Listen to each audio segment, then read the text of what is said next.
I love board games, but what are some dedicated alternatives to that board gaming experience, to that gaming analog experience? That's what we're going to explore in this vlog.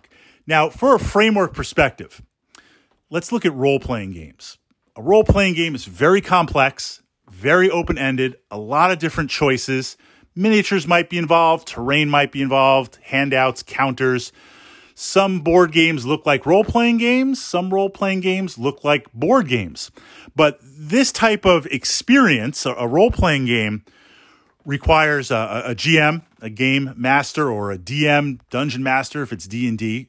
It requires a lot more complexity and takes a lot longer to play. That's not a criticism, it's a framework. Now when we jump to board games, the idea of a board game is it's going to offer you a streamlined, more compact experience. So if a role-playing game is going to take 5, 6, 8 hours to play, I can play a board game experience in 2 to 3 hours, right? This idea of it's condensed, it's self-contained.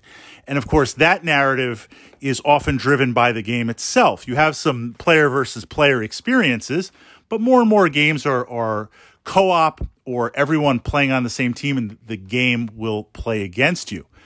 But the idea of a board game is to offer you this gaming experience, this analog experience in something that's quicker to play and very, very optimized. Well, now this begs the question of, yes, certain board games are very complex and again, are almost like role-playing games. And certain games are a little bit lighter and quicker to play, but there is still a commitment in that you need to have time to play it, 2, 3 hours, hour and a half. There's setup considerations. There's considerations to put things away. Even if it's an entirely solo experience, right? You playing the game versus the AI, there are times where you feel like, you know what, I'd love to get in some analog gaming, but I don't have a ton of time, or I don't have time to set things up, or I don't have space to set things up. So within that framework, to fill that, game books. Now, that's a relic from the 80s and the 90s. And certainly the idea of a game book it's a little bit more complex than choose your own adventure, but you have text with rules that you interact, and depending on the game book, you'll have skills and combat charts and items. It's essentially a role-playing experience in text, and you flip through the book and you flip through the chapters, and there's a lot of different endpoints and ways to develop characters. But the idea of a game book is it's literally contained in that book. I can play it for 5 minutes. I can play it for 30 minutes. I can play it for 15 minutes. Minimal setup because it's a book.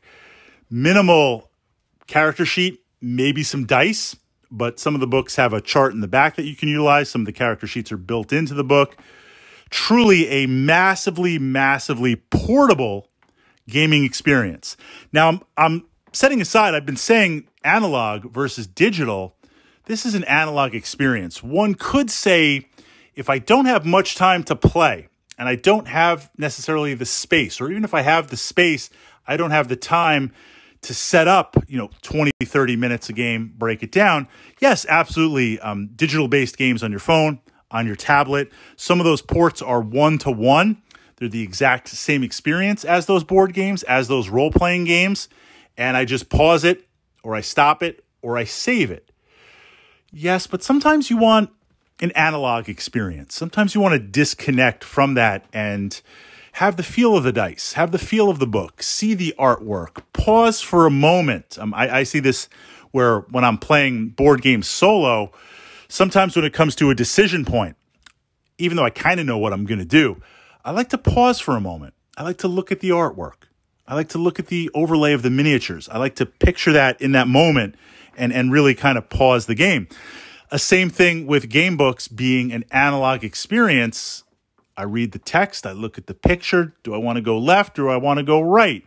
What do I think? I try to put myself in that moment. I can pause it. I can control the flow of the game. And that kind of sidebars and frames work into digital versus analog. We're looking at analog in this moment. So what would I recommend? What would I recommend? two series comes to mind. One is very old school from the 80s, but it just plays fantastically. It's Lone Wolf. This is a series of books, no spoilers. It's everything you wanted from D&D in a game book series. It's multiple books where you play the character Lone Wolf and you make the choices of what skills do you want to start the game out. There's a lot of different builds, a lot of different opportunities. And then as you go through each book, we'll call it a quest. It's a chapter in the story. The next book builds on the previous one. So think of a massive D&D RPG campaign. Places that you visit get noted and carry over. So book 3, book 4, if you visit a certain place, it'll reference that. If you have that reference, you'll gain an advantage or perhaps some hidden knowledge. There's different items. Some of those items are usable at different points in the book, at same points in the book, books later. Some of those items sound really good and just you never seem to use them. I've been carrying around through multiple plays this kind of mysterious red potion that I uncovered, and it's taking up space in my backpack. But I'm like, this has to be useful for something. And I'm in book 3. By book 8, I might uncover what it is. So I'm carrying this thing around. I've been carrying it around for like 2 or 3 playthroughs in the series. Maybe I'll figure out what it is, or maybe it's just absolutely nothing. No spoilers on that one in the comments. I will find out what this potion does. But this idea of being able to play through this book, and there's combat, and there's different boss fights, and there's different encounters, and there's different choices to make.